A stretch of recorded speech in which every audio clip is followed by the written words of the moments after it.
माझा राजा तू सोना दिसते, माझा सोना तू पिल्लू दिसते. आपलं घर पण बघ पसाराने कसं दिसतंय.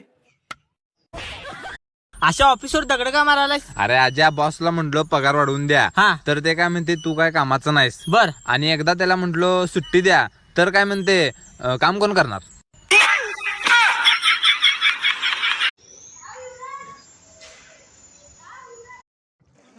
नाही ती नॉनव्हेज पार्टी बनवली नाही. पनीरची भाजी आहे ना? पनीरची आहे का?